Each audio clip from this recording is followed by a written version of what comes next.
屏幕前小色姐妹们好玩。我的邻居正在装修，所以本期视频可能会有些许杂音，还请各位多多谅解。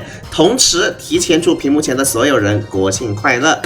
本期视频的主角是风阳君，我们先来看一下他的建模啊。说实话，我个人感觉是挺帅的一个小伙子。虽然因为之前的一些周年庆风波呢，大家可能对云华城的剧情不太满意，或者说有一定的意见，就导致了风阳君这一只式神受到了牵连。但抛开一切不谈，单论建模美术的话，个人感觉其实还是挺帅的啊！不知道屏幕前的你怎么看呢？好的，接下来我给大家讲解一下他的技能。风阳君的技能的文本量比较大啊，如果我们只看这些文字的话，可能会看得云里雾里的，有点不太好理解，所以我打算通过实战一次性讲清楚他的技能是什么样的。在风阳君刚进场的时候，他的普攻还有大招都是未强化版本，这个时候他的普攻和大招都只需要灵火就可以释放。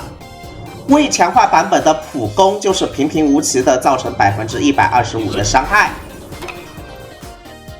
未强化版本的大招就是平平无奇的3段群攻，每次造成25%的伤害。当风阳君刚入场的时候，选择打未强化的普攻，那么他就会进入一个控制模式。在控制模式下，风阳君的普攻和大招都会变成控制技能，普攻的效果会变成攻击敌方2次，每次造成50%伤害，并且有30%基础概率施加深度冰冻，持续1回合。大招的效果会变成攻击敌方全体3次，每次造成40%伤害，并且有12%基础概率施加深度冰冻，持续1回合。给大家展示一下控制状态下的普攻，看见没有？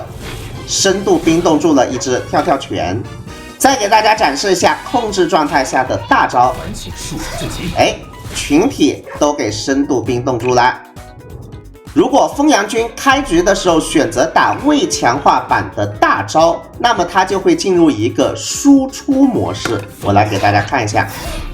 好的，现在风阳君的普攻和大招都变成了一种输出形态。输出形态的普攻攻击敌方目标3次，每次分别造成25%、35%和165%的伤害。输出形态的大招攻击敌方全体3次，每次分别造成攻击的25%、35%和180%的伤害。依然是给大家展示一下啊，这是输出形态的普攻，看见没有？3段输出。然后我们来打一下输出形态的大招给大家看看啊，然后这是输出形态的大招，说是早点解决，还能再说。看见没有？伤害比未强化的大招高的很多。但说实话，斗技里主要还是以控制形态为主，在斗技里输出形态用到的非常少。不过有一点值得注意的是，风阳君的选择形态呢是只能维持1回合的，是不能永续的。比方说我们现在选择让他进入控制形态，在他释放完控制形态的大招之后，接下来啊他就得重新选择形态了，看见没有？他又得重新选择形态了。也就是说，风阳君这一只式神相当于是2个回合释放1次大招的式神。接下来我们讲一下风阳君的其他能力。第一，敌方目标冰冻类效果移除之后，风阳君会给自身提速40点，最多提升80点，持续1回合。第二，风阳君的所有攻击都会给敌方附加一个雪豹的头一样的印记，这个印记呢会让敌方受到50%的易伤，然后呢他在受到攻击之后，这个印记就会消失。那跳妹受到攻击，雪豹头的印记就消失了。第三，风阳君在战斗开始时会获得1个回合的免控庇护效果。并且每次使用普攻和使用大招选择流派之后，这个庇护效果也会刷新，而且每次使用普攻和使用大招之后，它还会获得50%的减伤效果。最后一点也是最重要的，那就是风阳君在受到行动条击退效果的时候，它会发动反击。明眼人都看得出来是用来克制双老头的啊，这个我不需要多说。以下这一段文字是风阳君自身附带的所有效果的一个总结，大家可以截一个图消化一下。最后，它的2技能也是可以主动释放的。如果你对你当前选择的流派不满意，那么你主动释放2技能可以切换流派。比方说，我当前先选择一个输出流派。好的。选择完输出流派之后，我后悔了，我现在就可以主动释放2技能进行流派的切换。主动释放2技能会给自己自拉条100%立刻获得一个回合，但是我们要注意啊，主动释放2技能并不是直接把一个流派切换成另一个流派，而是重新进入选择界面。那放下武器。好的，我现在就重新进入了选择未强化普攻还是选择未强化大招的界面，然后呢，我再释放未强化普攻，把自己变成控制流派。等一下我就可以使用控制流派的大招了，很容易理解吧？完全束手就擒。以上就是风阳君的技能的一个详细解读了，希望对你有所帮助。接下来我们进入实战环节。目前风阳君的斗技实战意义是一张克制推条的反控策略卡，它的最核心的机制就是这一个受到行动条击退效果时反击。我们来看一下这一段我和我粉丝之间的实战录屏。说白了，风阳君的出现就是用来克制双老头的。这一局对面上的是双老头，我们来看看双老头加妖琴加须佐加上雪女的一个阵容啊。好的，他这边好像想先把我的小白带走。我们来看一下啊，老头一行动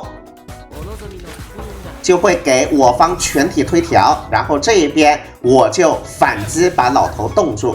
第二个老头一行动，又给全体我方推条，第二个老头也被我深度冰冻给冻住啦。由于风阳君在被推条反击的时候，等于打出了未强化的普攻，所以现在我的风阳君等于已经选择了控制流派。我们现在就可以直接开3技能，把对面全队给控住。来看一下啊，直接开3技能，把对面全队给冻住，这就是风阳君在实战中的一个玩法。同时，当对面的2个老头都变成冰雕了，他们在行动解除冰冻的时候，还可以给我们的风阳君加速。同时，他们解除冰冻的时候，也会再推我们一下，我们风阳君又会继续反击。看见没有？风阳君在场上呢，确实是算是比较克制双老头的啊。然后我们现在再打出一个群体冰冻，看见没有？又把老头给冻伤啦。这局的胜利我们就拿下了。但是风阳君就真的把双老头克死了吗？没有啊，真的没有。风阳君只是一张对双老头的策略卡，而且也并没有把双老头给克死。我给大家举一个最简单的例子，大家看这一段录屏，对面直接用奶切把我风阳君的拉条推条都给锁了。双老头行动的时候，我的风阳君就不会被推条了，然后风阳君在场上就跟一颗白蛋似的，一动不动啊。而且风阳君要先使用一次未强化版的普攻或者未强化版的大招，他才会进入控制模式或者输出模式。这个时候我就非常的被动了。当风阳君能起到作用的时候，我早就被对面杀完了，你知道吧？那这个时候你就会问了，风阳君可不可以打那种非推条队伍呢？如果打非推条队伍的话，它的控制频次又显得有点太低了。你看，你要先选择一次普攻，才能进行一个群体控制，而且群体控制也只有1回合啊。然后第2回合你又得再使用一次普攻，然后再得进行群体控制。个人感觉它还是一张对推条队伍的策略卡，策划明显设计出来就是为了针对双惠比寿的，这个太容易看出来了啊。至于它在 PVE 方面怎么样呢？PVE 方面的话，它有一个50%的易伤，这点还是不错的。但是这50%的易伤和铁鼠的不一样，铁鼠的易伤能一直维持，它的这50%易伤一被打就没了。所以 PVE 的话呢，应该是适合打那种比较脆的本啊，就是比较硬的本的话，还是更适合用铁鼠。但是比较脆的本的话，好像感觉也不需要它上，是不是？就双天照就直接秒完了。总而言之，目前第1版的这一个风阳君就是这样一个强度，不知道大家对它的强度满意不满意呢？也可以在弹幕和评论里发表一下自己的看法啊。最后还是祝大家国庆假期快乐，欧气满满，一发入魂，再见。